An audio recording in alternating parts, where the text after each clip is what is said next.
Hello po sa inyong lahat mga ka-crypto. Ako po si Pinoy Crypto Trader at sa video na ito ay atin pong pag-uusapan ang aking technical analysis dito po kay Hamster Combat ngayon pong November 28 taong 2024. Pero quick update lamang po tayo rito kaya diretso na po tayo sa pagte-technical analysis sa kanyang daily chart time frame na ito.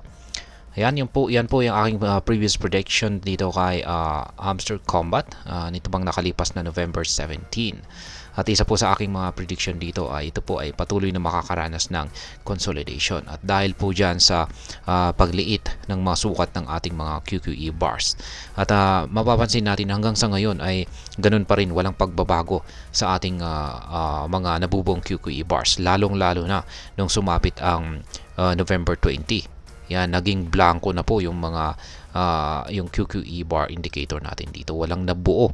Ayan, walang mga nabuong mga QQE bars. Ibig pong sabihin nito ay yan, napakatamlay po ng market ni Hamster Combat dahil dito.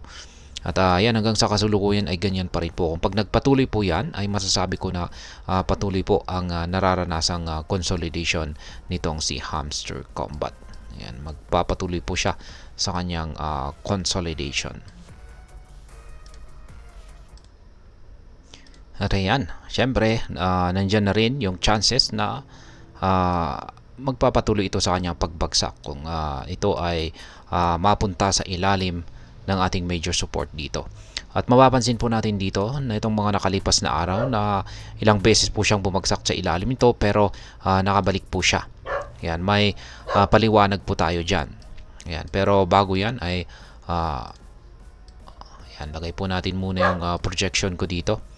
Ayan, kung mababasag po niya or kung makakabalik po siya rito sa ibabaw ng ating minor resistance line dito sa 20 digits 4558 at yan, malampasan niya or kung mabasag po niya yung dalawang minor resistance natin dito maging yung minor resistance natin dito sa 20 digits 5176 ay dito ko po masasabi na magagawa po niya akyatin ang sunod na major resistance line natin dito sa presyong 20 digits 6187. Ayan. Ngayon ay yung paliwanag ko po rito ay ayan, meron po tayong nabuo rito sa ibaba na isang trend support. Ayan, dito po yan. Palitan natin ng kulay, isang trend support po yan. At dito naman po sa itaas ay meron naman po tayong isang ayan, dito na rin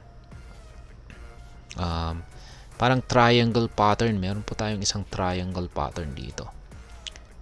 Ayan, isang ascending triangle pattern. Plot po natin dito po yan.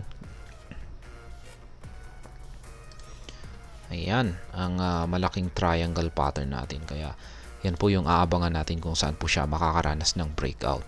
Kung dito po siya makakaranas ng breakout sa ilalim, yan, sabihin natin dito na ilalim ng ating triangle pattern ay mukhang matindi po yung kanyang ibabagsak. Hindi lamang po siya babagsak hanggang dito sa support natin dito, kung saan ay posible pong babagsak siya hanggang dito sa major support natin dito. Yan, sa 30 digits 989. Ayan, meron din tayong isang support dito. Ayan. Pero yung posibilidad po na outcome ng breakout dito sa lower portion ng ating triangle pattern ay posible po siyang umabot hanggang dito. Yan, isang malaking pagbagsak ang mararanasan ni Hamster Combat kapag nangyari yan. Pero kung pag dito naman po siya sa itaas nagkaroon ng breakout, ayan, dito, ayan, aakyatin po niya yung major resistance line natin dito sa 20 digits 6187. Ayan. Ayan. Kaya adjust na lang po natin ito.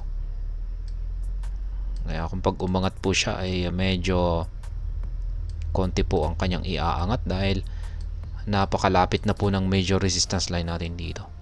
Pero okay na rin kung pag mula rito ay aakitin yung upper portion ng triangle natin dito ay okay na rin po yan. Kaya ayan, yung consolidation naman natin ay mukhang patuloy po na maglalaro sa loob nito ang market price ni Hamster Combat kung patuloy po na nagpapakita na walang volatility ang market nitong si Hamster Combat. Kaya ayan po yung aking update sa aking mga projections dito kay Hamster Combat. Sa mga bago lamang po rito ay check na lamang po ninyo ang description ng video na ito para malaman kung anong platform at mga indicators ang ginagamit ko dito. At hanggang dito na lamang po tayo sa video na ito mga ka-crypto. Marami pong salamat sa panonood. Ingat po tayo lagi at God bless po sa ating lahat.